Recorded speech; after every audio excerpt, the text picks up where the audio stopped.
Hello everyone, आप सभी का स्वागत है मैग्नेट ब्रेस हिंदी मीडियम में। मेरा नाम वेदांत है और मैं हूं आप सभी का English educator. So my dear students, आज हम क्या पढ़ने वाले हैं, चलिए देखते हैं। Class 7th English Bihar MP board the wise man 1 lesson number 2 exercise. Exercise read and learn. Read करो और लर्न करो। Bargain, exchange, angel, decide, delicious, fairy, a lot of, a few, colt, a herd of cattle, pretty, cattle, yard, fodder, lay egg। ये सभी hard word जो हैं वो आपकी किताब में दिए हुए थे। हमने यहाँ पर क्या करा, यहाँ पर एक्सरसाइज बनाई गई है ताकि यहाँ पर आप उसको रीड करो और रिकॉग्नाइज कर सको, है ना, क्योंकि ये सभी वर्ड्स बहुत ज़्यादा इंपॉर्टेंट हैं। चलिए अब हम स्टार्ट करते हैं comprehension part. Answer the questions given below. अब कुछ क्वेश्चंस दिए हुए हैं, है ना, इनके आंसर्स आपको देने हैं। Why did the horse trainer and his wife decide to sell the horse? जो घोड़ा है ना, अगर हम घोड़े को बेचने वाली बात यहां पर कर रहे हैं ना, तो यहां पर यही कहा जा रहा है कि जो हॉर्स ट्रेनर है और जो उनकी वाइफ है ना, उन्होंने ऐसा क्यों सोचा कि वे लोग घोड़े को बेच दें। तो इसका आंसर है the horse trainer and his wife.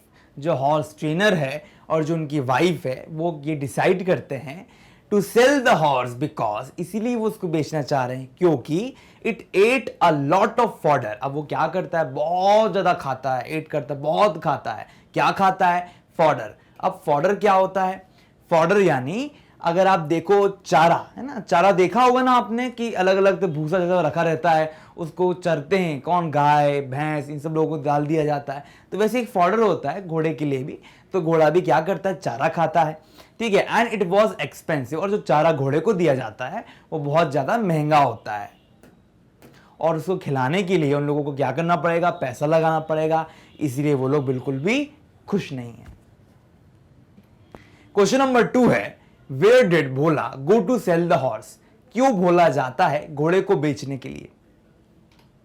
Bhola went to the market to sell the horses. अब यहां पर देखिए, जो हॉर्स है उसको बेचने के लिए वो क्या करता है, जाता है कहां पर, मार्केट में। तो मार्केट एक ऐसी जगह है जहां पर हॉर्स को बेचने के लिए वो जाता है। ये इंपॉर्टेंट है। Question number 3 whom did he meet first। किससे सबसे पहले वो मिला था। He first met a man with a donkey, है ना, सबसे पहले वो एक आदमी से मिला जिसके पास एक डोंकी था, यानी गधा था। चलिए question number 4 Why did Bhola think of buying a ship। अब यहां पर भोला ऐसा क्यों सोच रहा था कि शिप उसको खरीदनी चाहिए। अब शिप में ऐसा क्या है, अब देखिए यहां पर आंसर है भोला थॉट, भोला ने ऐसा सोचा that his wife would like to have a sheep in place of donkey। उसको ऐसा लगा कि जो उसकी पत्नी है उसको गधे की जगह ये शीप जो है वो बहुत काम आएगी। Therefore he thought of buying a sheep। इसलिए उसने सोचा कि वो शीप को खरीद लेगा। तो चलिए यहां पर क्वेश्चन नंबर 5 दिया है What did the girl having the green mangoes ask the horse trainer।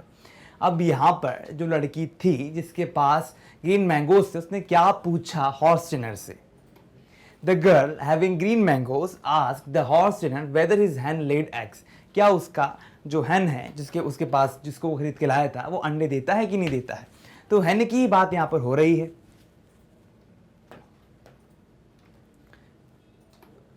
B tick the correct answer true and false. अब यहां पर दिया है भोलाज वाइफ वॉज आशा। क्या भोला की वाइफ का नाम आशा था, बताइए। देखिए हमने पढ़ा था बहुत अच्छी तरीके से कि उसकी वाइफ का नाम कुछ तो था लेकिन आशा तो नहीं था। तो इसका आंसर क्या है, फॉल्स। उसकी भोला की पत्नी का नाम आशा नहीं, शांति था। Bhola spend little money for feeding his horse. क्या वो अपने घोड़ों को खाना खिलाने के लिए बहुत कम पैसा लगाता था। ट्रू, है ना भाई, उसको लगता रहता था नहीं नहीं यार इतने घोड़ों को मैं क्यों पैसा दूं। His wife loved to eat mango chutney. क्या उसकी पत्नी को मैंगो चटनी खाना अच्छा लगता था। हाँ बिल्कुल सही है। The girl had a basket full of green mangoes. जो लड़की है जिसके पास बास्केट था जिसके अंदर फुल ऑफ ग्रीन मैंगोज थे। क्या एक बास्केट है जिसके बहुत सारे ग्रीन मैंगोज थे, क्या ऐसा था। हाँ बिल्कुल सही है। Bhola gave the ship to the girl in exchange of a green mangoes. अब भोला क्या करता है, गेव द शिप, और उसने क्या करा, लड़की से ग्रीन मैंगोस के चक्कर में शिप को एक्सचेंज कर लिया। फॉल्स। लाइक भोला ने क्या करा था, यहां पर यही कहा जा रहा है ना कि भोला ने अपनी शीप जो है गर्ल को दे दी, ऐसा कुछ भी नहीं था, उसके पास हैन थी, उसने हैन को एक्सचेंज किया था। चलिए वर्ड पावर ना, शब्दों की शक्ति। Write one word for this, एक वर्ड लिखिए, one who trains a horse, एक जो ट्रेन करता है घोड़ों को, horse trainer. One who looks after sheep, shepherd है ना, जो शीप को देखता है उसको हम शेपर्ड बोलते हैं। One who rides and control an elephant, जो कंट्रोल करता है एलिफेंट को, उसको क्या कहते हैं, माहौट है ना। The person who controls wild animals in circus, अगर मैं सर्कस की बात करता हूं तो वहां पर ऐसा आदमी जो कंट्रोल करता है एनिमल्स को, वो कौन कहलाता है, रिंग मास्टर है ना। आप इस वर्ड को आप ना ऐसे भी याद कर सकते हो, महावत है ना, जो उनको कंट्रोल करके रखता है, तो आप इसको इस तरह भी समझ सकते हो अगर वर्ड समझने में दिक्कत ना आ रही हो तो। ठीक है, चलिए मैच द टू कॉलम्स। अब यहां पर आपको क्या करना है, दो कॉलम दिए हैं, उन दोनों कॉलम को मैच करना है। A herd of cattle, a bunch of soldiers, a heap of bees, a bouquet of flower, a swarm of grape, a army of stones. तो यहां सब कुछ जंबल है, आपको मैच करना है। तो इसका सही आंसर है a herd of cattle. Cattle को हम हर्ड के तौर पे लिखते हैं ना, ग्रुप्स जो होता है कैटल का, उसको हम हर्ड से संबोधित करते हैं। तो हर्ड ऑफ कैटल, ग्रैप्स का बंच यूज करते हैं। अ हीप ऑफ स्टोन्स है ना, अ bouquet of flowers, a swarm of बीस है ना। स्वार्म आपने सुना होगा कि जो इकट्ठा रहते हैं ना, जब हम इकट्ठा की बात करें, जब बीस इकट्ठा होती तो उनको हम स्वार्म की तरह कहते हैं। अब जब सोल्जर इकट्ठा होते तो उनको हम आर्मी संबोधित करते हैं, तो एन आर्मी ऑफ सोल्जर्स। तो यहां पर कंफ्यूज नहीं होना है कि जब भी ग्रैप, स्टोन्स, ये सब चीजें जब इकट्ठा होती हैं तो उनको हम अलग अलग शब्दों से संबोधित करते हैं। ठीक है, अब आपको यहां पर क्लियर हो गया होगा। चलिए ग्रामर इन यूज, अब हम ग्रामर पर आते हैं। Combine the pairs of sentence given below using who. अब देखिए, the girl is wearing a red sweater. अब जो लड़की क्या पहनी हुई है, रेड स्वेटर को पहनी है, और बी में क्या दिया है, द गर्ल इज सरिता। यहां पर दो चीजों को आप देखो, अलग अलग सेंटेंस है, उन अलग अलग सेंटेंसेस को आपको WHO से क्या करना है, ज्वाइन करना है। अब हम यहां पर एक एग्जाम्पल दिया है, वो एग्जाम्पल देखिए। The girl who is wearing a red sweater is Sarita. अब जो लड़की वेयर कर रही है रेड स्वेटर को, वो सरिता है। ठीक है, अब मैंने क्या करा है, दादा बार बार यूज नहीं किया, बार बार लड़की लड़की यूज नहीं किया, गर्ल गर्ल, मैंने सिंपल ज्वाइन कर दिया दो वर्ड्स को, है ना, इन दो सेंटेंसेस को ज्वाइन किया। तो मैंने क्या करा, द गर्ल और हु ऐड करके is wearing a red sweater is Sarita, है ना। मैंने इतना सेंटेंस लेकर इसको यहां से जोड़ दिया। ठीक है, तो अब हमको क्या करना है, ऐसी आंसर सॉल्व करना है ना। अब यहां पर सेंटेंसेस दिए हुए हैं, उन सेंटेंस को कंबाइन करना है। अब बोलोगे सर ये तो अलग अलग सेंटेंस है, उसमें हम द बॉय को बार बार क्यों नहीं ले रहे। स्वाभाविक है, द बॉय एक ही बार में सब कुछ इसमें कंटिन्यू हो जाएगा, हम एक ही बार लड़के को यूज करेंगे ना, बार बार क्यों बोले। अगर मैं बोलूं the boy who is wearing a blue cap, the boy, अब अजीब सा नहीं लगेगा आपको, इसीलिए हम यहां पर क्या कर रहे हैं, हम एक ही बार एक ही सब्जेक्ट को लेकर चल रहे हैं। यहां पे सब्जेक्ट कौन है हमारा, द बॉय, तो हम क्या करेंगे, द बॉय। अब देखिए, the boy who is wearing a blue cap, है ना, जो लड़का पहना है ब्लू कैप को, वो क्या है, टॉलेस्ट बॉय है क्लास में। ठीक है, तो यहां पर डियर स्टूडेंट्स इस बात को आप समझने का प्रयास करो कि जब भी कोई दो सेंटेंस दिए हुए हैं, तो अगर आप उनको कंबाइन करना चाह रहे हो तो उस वर्ड ना, उस वर्ड को इस तरह यूज करना है कि दोनों सेंटेंस कंबाइन होकर जब एक सेंटेंस बनेगा तो उनका एक सेंस बनेगा। तो यहां पर एक सेंस निकल कर आ रहा है। ठीक है, एक सेंटेंस जो था जहां पर वो ब्लू कैप पहना था अलग हो गया, दूसरा सेंटेंस आपने देखा जहां पर वो बहुत बड़ा है, लेकिन अब उनको हमको कंबाइन करना है ताकि हम एक ही लड़के की दोनों क्वालिटीज को इकट्ठा बता सकें, या उसकी जो कंडीशन है उसको इकट्ठा बता सकें। तो यहां पर क्या हुआ, जो लड़का ब्लू कैप पहना है वो सबसे बड़ा बच्चा है या सबसे टॉलेस्ट बॉय है क्लास का। ठीक है, सीमा स्टडीज इन क्लास 6। सीमा कहां पढ़ती है, क्लास 6 में। अब वापस सीमा के बारे में बोला गया है, Seema is the most brilliant student of the class. अब आप क्या करोगे, अब आपको WHO वर्ड जोड़ना है, तो हु को कैसे जोड़ोगे, Seema who studies in class 6 is the most brilliant student of the class. Seema जो बहुत अच्छा पढ़ती है ना, जो पढ़ती है क्लास 6 में, वो क्या है, बहुत ब्रिलियंट स्टूडेंट है क्लास की, है ना। तो हमने सेंटेंस को क्या करा, एक बार में कंबाइन करा WH को जोड़कर। आप उसको WHO वर्ड बोल सकती हो, WHO या हु भी बोल सकते हो, ठीक है। तो यहां पर हु के द्वारा ना जो स्टडी करती है ना क्लास 6th 7th 8th में, वो बहुत ब्रिलियंट स्टूडेंट है क्लास की, ठीक है। तो इस बात को आप याद रखिए। तो यहां पर क्लास 8th की बात हो रही, क्लास 7th की नहीं, क्लास 8th की। John is a good story teller. अब यहां पर बोला जा रहा है कि जॉन जो है वो बहुत बढ़िया स्टोरी टेलर है। स्टोरी टेलर का मतलब जो अच्छी कहानी बताता है। John is telling an interesting story. अब यहां पर एक ही लड़का है, उसके अलग अलग कंडीशन दी है स्टेटमेंट में। अब हमको हु को जोड़कर इसको ज्वाइन करना है। John who is a good story teller, जो बहुत अच्छी स्टोरी बताता है, वो क्या कर रहा है, is telling an interesting story, वो एक बहुत अच्छी स्टोरी हमको बता रहा है। Gurmeet helps the boy. अब गुरमीत क्या करता है, हेल्प करता है लड़कों की, और बॉय जो है वो ब्लाइंड है। अब जिस लड़की की वो सहायता कर रहा है वो लड़का क्या है, अंधा है। तो हम अब WHO को कैसे यूज करेंगे, हु को कैसे यूज करेंगे, देखो, Gurmeet helps the boy who is blind. अब मैंने क्या करा, ये सेंटेंस यहीं का यहीं ले लिया और हु जोड़ के इज ब्लाइंड यूज कर दिया, यानी डायरेक्ट यहां पे इंडिकेट कर दिया। क्यों, क्योंकि बार बार बॉय को हम यूज नहीं कर सकते, एक बार बॉय आ चुका है। तो गुरमीत क्या कर रहा है, सहायता कर रहा है उस लड़की की जो ब्लाइंड है। अब let us talk. Sit in groups of 4 और 5, अलग अलग ग्रुप बनाइए माय डियर स्टूडेंट्स, 4-5 का। Make a list of domestic animals. Domestic animals जो आप लोग घर में काम करने वाले होते हैं ना, जैसे आप काम करवाते हो, जो पालतू होते हैं, उनके आपको लिस्ट बनानी है, एनिमल्स और बर्ड्स की। अब जैसे डोमेस्टिक एनिमल्स कौन से होते हैं, cow, dog, rabbit, mouse, birds, pigeon, parrot, cat. यहां पे सब कुछ आपको ऐसे दिया हुआ है। अब आपको क्या करना है, एक लिस्ट बनानी है। तो यहां पर हमने क्या करा, यहां पर हमने एक लिस्ट बनाई। तो डोमेस्टिक एनिमल्स में क्या हो गया, हमारा काऊ हो गया, डॉग हो गया, रैबिट हो गया, ठीक है, कैट हो गई, माउस हो गया। आप कैट को यहां पे ला दीजिए, है ना। तो यहां पर कैट आ जाएगा।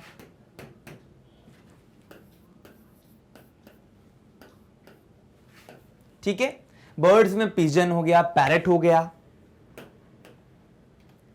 Compare your list and discuss about their usefulness. अब आप क्या करो, उस लिस्ट को कंपेयर करो और उसकी उपयोगिता जो है उसके बारे में डिस्कस करो। ऑन कंपेयरिंग द लिस्ट, जब हम लिस्ट को कंपेयर करते हैं, you may discuss about the following uses. तो उस समय आप कुछ यूजेस जो है उनको आप डिस्कस करोगे। यहां पर देखते हैं क्या दिया है। Cow gives us milk. Cow क्या करती है, हमको दूध देती है, which is used in making several food products. यहां पर वो क्या करती है, अगर आप काउ को, आपने देखा होगा काउ क्या करती है, मिल्क देती है, जिसके द्वारा क्या होता है, यूज होती है किसमें, अलग अलग फूड प्रोडक्ट्स बनाने में यूज होता है उसका मिल्क, जैसे कर्ड, घी, ठीक है। अब cow dung is used in making dung cakes ना। अब आप लोग सुनोगे, बोलोगे कि सर ये डंग क्या होता है, गोबर। गांव का जो गोबर होता है उसका उपयोग किया जाता है डंग केक्स बनाने के लिए, कंडा बनाने के लिए, जो कि फ्यूल के लिए बहुत काम के लिए होता है। डॉग गार्ड्स अवर हाउस। डॉग क्या करता है, हमारे घर की रक्षा करता है। तो यहां पर गार्ड्स है ना, रक्षा करना। तो यहां पर आप देख पा रहे होगे। चलिए अब यहां पर क्या दिया है, it can detect thieves, they also keep a watch on the house, cats eat rats and drives them away from the house, parrot entertains us. तो यहां पर कुत्तों की 2 क्वालिटी और बताइए, जैसे वो क्या करते हैं, थीव्स हमको दूर करते हैं, है ना। दे also keep a watch on the house, वो क्या करते हैं, हमारे घर में ना सुरक्षा करते, देखते रहते हैं चीजों को। कैट क्या करती है, खाती है किसको, रेट्स को खाती है। रैट क्या होता है, चूहा। और drive them away from the house, और अपने घर से उनको भगा देती है। पैरट एंटरटेन अस, और पैरट क्या करता है, हमको एंटरटेन करता है, हमको खुशी देता है। अब यहां पर दिया है, ask the following question and fill up the table. कुछ क्वेश्चन पूछो और एक टेबल को भरो। Which is the most commonly seen bird in your neighbourhood, है ना। अब एक बर्ड जो है आपके नेबरहुड में, उसके बारे में आपको क्या करना है, उसके बारे में आपको बताना है। यानी आपने कौन सा ना बर्ड देखा है अभी तक ना उड़ते हुए, तो यहां पर मोस्ट कॉमनली सीन वर्ड जिसको आपने हमेशा अक्सर देखा हुआ है अपने पड़ोस में, नेबरहुड में, उसको आपको बताना है। How many birds visit your neighbourhood regularly, कितनी बर्ड्स जो हैं वो रेगुलरली आपके यहाँ विजिट करती हैं, ठीक है। Do you know their names, क्या आप उनके नाम को जानते हो। राइट करो एटलीस्ट 2, ठीक है। Which animal are seen near or in your home, कौन सा जानवर जिसको आप अपने घर के पास देखते हो या घर में है। How are these useful to you, और किस तरह से ये जानवर आपके लिए उपयोगी हैं। राइट 2 थिंग्स, और क्या करिए 2 चीजों को लिखिए। तो यहां पर हमने क्या करा, बर्ड्स का एक कॉलम बनाया, एनिमल्स का एक कॉलम बनाया। आप लोगों को क्या करना है, ऐसे ही कॉलम बनाना है। तो देखिए अब हमने क्या करा, हमारे घर के आसपास काऊ, क्रो रहता है ना, कौवा, कौवे की आवाज आपने सुनी होगी, है ना। बर्ड्स में सेवरल बर्ड्स होती हैं, ठीक है। Yes, sparrow, pigeon. तो हमने क्या करा, यहां पर हमने एक चार्ट बनाया, हमने यहां पर एक बॉक्स बनाया है। उस बॉक्स में हम क्या करेंगे, जो भी क्वेश्चन हमने पूछे उन लोगों ने, उन क्वेश्चंस को हम यहां पर लिख देंगे, ठीक है। तो हमने क्या करा, पहले क्वेश्चन का आंसर लिखा क्रो, दूसरे का लिखा सेवरल, तीसरे का लिखा yes sparrow, pigeon, crow, parrot, ठीक है। चौथे में अब ज्यादा बात नहीं की गई, एनिमल की बात की गई, तो हमने डॉग, काऊ, कैट, मंकी यहां पर लिख दिया, ठीक है। फिफ्थ में क्या है, at the beauty of nature, parrot entertainers. अब क्या है, फिफ्थ क्वेश्चन में क्या पूछा गया था कि how are these useful to you, अब कैसे यूजफुल होते हैं आपके लिए। तो ये हमारी ब्यूटी बढ़ाते हैं प्रकृति की, ठीक है। पैरेट क्या करते हैं, एंटरटेन करते हैं हमको। अगर हम एनिमल की बात करें, dog keep a watch on the house, dog क्या करता है, घर की सुरक्षा करता है। काऊ क्या करती है, मिल्क देती है, दूध देती है। चलिए लेट अस राइट, चलिए लिखते हैं। राइट अ पैराग्राफ, आपको क्या करना है, पैराग्राफ लिखना है using the group of words given below. यहां पर कुछ वर्ड्स दिए हुए हैं, उनको उठाकर आपको क्या करना है, एक पैराग्राफ बनाना है। The horse trainer market sell horse buy donkey. यहां पर हॉर्स ट्रेनर दिया है, मार्केट दिया है, अलग अलग वर्ड्स दिए हैं, ठीक है। भोला, एक्सचेंज, गर्ल, हैंड, बाय। तो इन सबको यूज करके आपको एक पैराग्राफ बनाना है। तो देखिए, द हॉर्स ट्रेनर कॉल्ड भोला। अब यहां पर हमने क्या करा, अलग अलग वर्ड को यूज कर एक आंसर तैयार किया, एक पैराग्राफ तैयार किया, जो कि यहां पर देख पा रहे हो आप लोग। वो है द हॉर्स ट्रेनर, जो घोड़ा है, घोड़े को ट्रेन करने वाला है, कॉल्ड भोला, जिसका नाम भोला है, took his horse to sell. वो क्या करता है, घोड़े को लेता है बेचने के लिए, कहां, मार्केट में, ठीक है।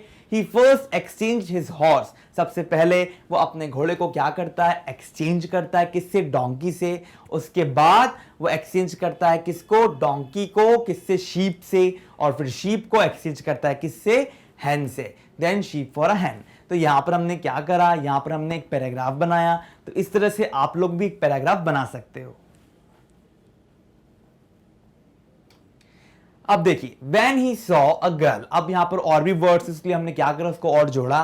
तो जब उसने लड़की को देखा था, a girl selling green mangoes, जब एक लड़की बेच रही थी ग्रीन मैंगोज को, he exchanged his hand, उसने क्या करा, अपनी मुर्गी को एक्सचेंज कर लिया, किससे, हरे मैंगोज से। As his wife loved, क्योंकि उसकी वाइफ को बहुत अच्छा लगता था क्या, हरी चटनी खाना ना, एक चटनी मैंगो की, तो उसमें चटनी वगैरह मिलाते हैं, धनिया वगैरह मिलाकर, तो मैंगो चटनी खाना उसको बहुत अच्छा लगता था। Thus, finally with green mangoes, इसीलिए बाद में ग्रीन मैंगोज के द्वारा, in exchange of a horse, he went back to his way home। और यहां पर क्या हुआ, आखिरकार with green mangoes, ना, ग्रीन मैंगोज के साथ, in exchange of a horse, ना, अब हॉर्स को तो उसने एक्सचेंज कर लिया और ग्रीन मैंगोज उसके हाथ में आ गया, तो वो क्या करता है, घर की ओर चल पड़ता है। अब यहां पर दिया है राइट अ पैराग्राफ। अब आपको पैराग्राफ लिखना है, कितने, अबाउट मैंगोज ना, मैंगो के ऊपर एक आपको पैराग्राफ लिखना है, एक राइटिंग करनी है ना। अगर आपको ना समझ में आए तो कमेंट सेक्शन में कमेंट करके पूछ सकते हो। यूजिंग द फॉलोइंग क्लूज, यहां पर कुछ क्लू दिए हैं, यहां पर कुछ एविडेंसेस दिए, उनको यूज करना है। जैसे shade, fruit, green, ripe, sweet, sour, jelly, jam, pickle, juice, इनको यूज करना है आपको। तो देखिए, a mango is a delicious fruit, mango बहुत स्वादिष्ट फूड है। It is sweet in taste, वो बहुत ज्यादा स्वीट है, स्वादिष्ट है, या आप कह सकते हो बहुत मीठा है, ठीक है। Its tree provide us shade, उसका जो ट्री है वो हमको क्या करता है, शेड प्रोवाइड करता है। अनरिप और रो मैंगोज, अब यहां पर जो अभी तक पके नहीं है, अनरिप बोला है, या रो मैंगोज आर ग्रीन, वो कैसे होते हैं, हरे रंग के होते हैं, किसमें, कलर में। एंड सॉर इन टेस्ट, और कहीं ना कहीं बहुत खट्टे होते हैं टेस्ट में। तो हमने क्या करा, इन वर्ड्स को यूज करके यहां पर आंसर तैयार किया। अब देखिए और भी आगे है जिसको हमने ऐड किया है, unripe mangoes are used in making pickle. अब देखिए आचार, पिकल का मतलब क्या होता है, आचार। तो अचार जो होता है उसको बनाने के लिए, अचार के लिए हम क्या करते हैं, मैंगो को यूज करते। जो अचार आप लोग खाते हो घर पे, वो कहीं ना कहीं ऐसा अचार होता है जो क्या है, उसको पूरी तरीके से क्या करते हैं, पके हुए से नहीं बनाते, जो पका नहीं होता उससे बनाते हैं। तो अनरिप यानी जो अपका हुआ मैंगो है उससे। वेयर एज रिप मैंगोज, और यहीं पर जो रिप मैंगोज होते हैं, राइट, अगर आप बात करते हो राइप मैंगोज की, तो कहीं ना कहीं ये मैंगोज वो होते हैं जो बिल्कुल भी अच्छे तरीके से पके ना होकर पूरी तरीके से पके होते हैं, है ना, अच्छे एकदम भरे हुए। तो are use in making jelly, उनको यूज किया जाता है जेली बनाने के लिए और जैम के लिए और जूस के लिए। चलिए यहां पर दिया है, लेट्स डू इट, चलिए करते हैं। Read the following sentence and rewrite them using should. यहां पर सेंटेंस दिया हुआ है, हमको यहां पर शुड लगाकर वापस से लिखना है। शुड का मतलब होता है चाहिए। अब देखिए, plant new trees, never cut green trees, do not hurt animals and birds. तो यहां पर आप देख पा रहे होंगे कि यहां पे चाहिए नहीं लगा है, हमें प्लांट करना है न्यू ट्रीज को, है ना, बस सिंपली दे दिया है कि आपको ट्रीज लगाना है। नेवर कट ग्रीन ट्रीज, कभी ग्रीन ट्रीज को नहीं काटना। Do not hurt animal and birds, कभी भी हर्ट नहीं करना है किसको, एनिमल और बर्ड को। तो यहां पर ओवरऑल चाहिए यूज नहीं हुआ। अब हम क्या कर रहे हैं, चाहिए यूज कर रहे हैं यहां पर। नेवर कट ग्रीन ट्रीज हम कैसे लिखेंगे, we should never cut green trees, हमको कभी भी ग्रीन ट्रीज को कट नहीं करना चाहिए, है ना। अब do not hurt animal and birds को हम कैसे लिखेंगे, we should not hurt animals and birds, हमको नहीं करना चाहिए क्या, हर्ट एनिमल्स और बर्ड्स को। चलिए फोर्थ है, don't be cruel to animals ना।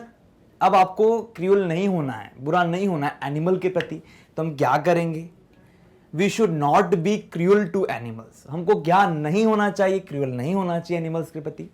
फीड आवर पेट्स प्रॉपरली, हमें क्या करना है, अच्छे तरीके से खाना खिलाना है किसको, पेट्स को। अब यहां पर चाहिए यूज नहीं हुआ, अब मैं चाहिए यूज करके बताता हूं। We should feed our pets properly, हमको क्या करना चाहिए, फीड करना चाहिए, खिलाना चाहिए पेट को अच्छे से। अब यहां पर दिया है, now write more sentences using we should do and we should not do. यहां पर क्या दिया है, हमको यूज करना है वी शुड और वी शुड नॉट, ठीक है। डू को इतना आप इस तरह से ना लिए, यहां पे वी शुड और वी शुड नॉट को यूज करके दिखाना है। अब देखिए, we should get up early in the morning, we should not get up late in the morning. अब देखिए, हम दो ही सेंटेंसेस बना रहे हैं, लेकिन यहां पर हम क्या कर रहे हैं, एक जगह वी शुड और एक जगह वी शुड नॉट यूज कर रहे हैं। अब यहां पर दिया है कि एक एग्जाम्पल आपको दे दिया है, अब हम देखते हैं, हम खुद से एक उदाहरण बना रहे हैं यहां पर और बताते हैं। चलिए, यहां दिया है, वी शुड ओबे अवर एल्डर्स, हमें अपने बड़ों का क्या करना चाहिए, सम्मान करना चाहिए, उनकी बातों को मानना चाहिए। यहां हमने क्या करा, we should not disobey our elders, हमको कभी भी अपने से बड़ों का डिसओबे नहीं करना चाहिए, है ना, जो बात उनकी हमेशा माननी चाहिए। तो एक ही सेंटेंसेस हैं, उसमें हमने वी शुड नॉट और वी शुड को यूज करके अलग तरीके से उसको बनाया। यहां दिया है, we should respect our teachers, हमें क्या करना चाहिए, हमें इज्जत करना चाहिए किसकी, टीचर्स की। अब हमें क्या लिखा, वी शुड नॉट डिसरिस्पेक्ट, हमको कभी भी अपने टीचर की डिसरिस्पेक्ट नहीं करनी चाहिए, अनादर नहीं करना चाहिए, है ना। हमने डिस लगा दिया, यहां पर डिसओबे कर दिया, ठीक है। आपने एक चीज नोटिस किया होगा। अब देखिए, we should take care of our cleanness, हमें क्या करना चाहिए, हमेशा टेक केयर करना चाहिए किसका, अपनी साफ सफाई का।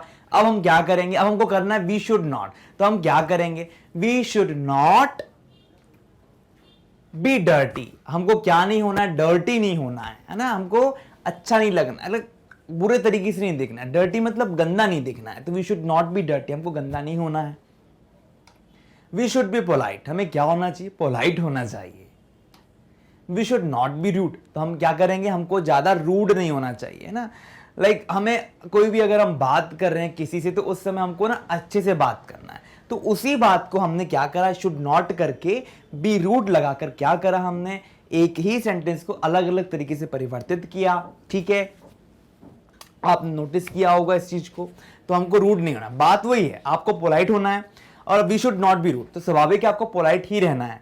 तो यहां पर हमने वी शुड नॉट और वी शुड को यूज किया अलग अलग तरीकों से, और अलग अलग तरीकों से हमने देखा कि कहां पर कैसे किस वर्ड को यूज करना है ताकि हम उसको इजीली समझ सकें।